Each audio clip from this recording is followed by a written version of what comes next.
Known as Sanchez. My name's Ian Griffiths. I'm a volunteer at ACT. I'm here to support Bill number 190856. I just wanted to give you a little bit of data from the 15 largest cities in the United States.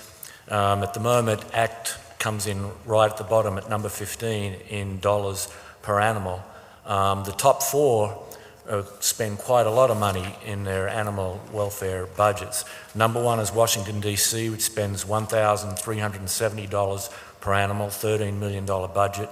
Number two is San Diego. They spend $965 per animal with a $28 million budget.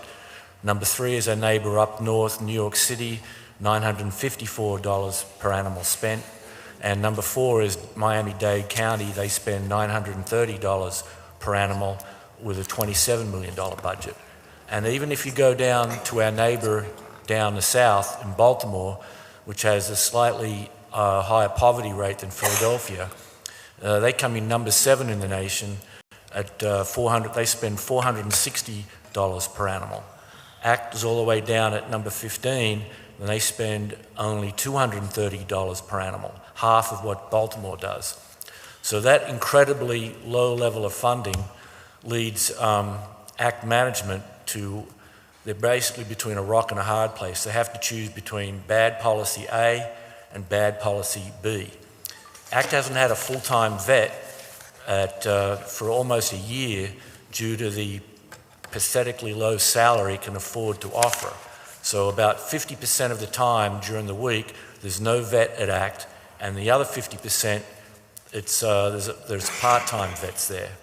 So when an adopter adopts an unfixed dog and there's no vet there, ACT has and there's no vet there, or the next day there's going to be no vet, ACT has to make the choice of either letting that dog go unfixed with a voucher to PAWS or SPCA, or they hold that dog in the kennel for 3 or 4 more days until one of the part-time vets comes to work. Now, there's several adopters who are quite happy to not use the voucher. So at the moment but the equally bad policy is that if they keep that dog for another 3 days until a part-time vet shows up, then during that day, ACT will have intaked another 30 dogs, one of whom will definitely lose their life because that adopted dog's kennel won't have opened up. Now, like ACT, like the other 14 municipal shelters, has their intake prevention program where owners have a meeting with an intake prevention counsellor and given access to information and resources with the hope of keeping their dog. But in the other 14 municipal shelters, they have an average of 8 to 10 intake prevention counsellors working. So when I called up randomly about 7 or 8 of these places, I was told I could come in and see the counsellor that day, or I had to have an appointment for the next day or the day after. Now at ACT, this November, when owners showed up on November 1st to surrender the dog, they were told, oh, your appointment with the counsellor is November 30th, 1 month after the fact. Now, it's 200 owners a month hear that and walk out. Now, they don't count in the ACT statistics where it says we've got a 90% live release rate. They aren't counted in any statistical category. You can't quantify what happens to those dogs, so no one cares about them. Now, the alternative is bad policy B. If you take those 150 to 200 dogs in, half of them would go straight to the euthanasia room and have their lives ended. Now, the managing director a couple of months ago claimed that ACT is underfunded compared to other cities, but it's no more underfunded than any other city department. But that's simply not true. Philadelphia spends 50% of the Washington, D.C. school budget per pupil, but it spends only 18% of the D.C. budget for animal care per animal. And Philadelphia spends 74% of the New York City school budget per pupil, but spends only 24% of the New York City budget on animal care per animal. So ACT is 3 times more underfunded than the school district. And the bar in Philadelphia for animal welfare is set so low that all animal welfare advocates want is that the animals in Philadelphia be treated as well as the animals in Baltimore, a city with a higher poverty rate.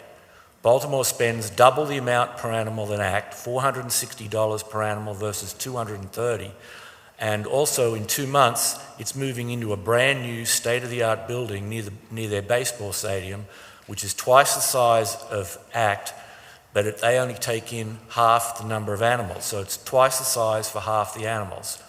The saddest part about this is that their current building, which was deemed by the city of Baltimore to be not good enough for their animals, is about to be demolished. But if that building was somehow magically transported up 95 and dropped down into the Navy Yard or somewhere on Delaware Avenue, then animal welfare advocates in the city would throw a party. I've been to that building, and it's 1,000,000 times better than the building where ACT is at present. So their building, current building, not good enough for the animals of Baltimore, but will be a major improvement for the animals of Philadelphia. It's not having any political experience ever, it's very hard to reconcile the difference in the treatment that the animals get here and compared to Baltimore. If every council person could make an unscheduled visit to ACT and see the facility, then I feel that ACT's chronic underfunding wouldn't be allowed to continue. And since a lot of the commenters today have been talking about jobs, I've been volunteering at ACT for 4 years, and in that time, it's never, ever had a full staffing at ACT. And their jobs pay, their entry-level jobs pay over $13 an hour. And they always have between 10 and 40 job vacancies. So, you know, if you know people who want to work and they need entry-level jobs, I don't know how many entry-level jobs in Philadelphia are paying that much, but they're paying, I think, $13.25 to start. Thank you, Ian, for your advocacy. Thank all of you on the panel for your advocacy. We appreciate it as there's a commitment on our behalf. So thank you very much.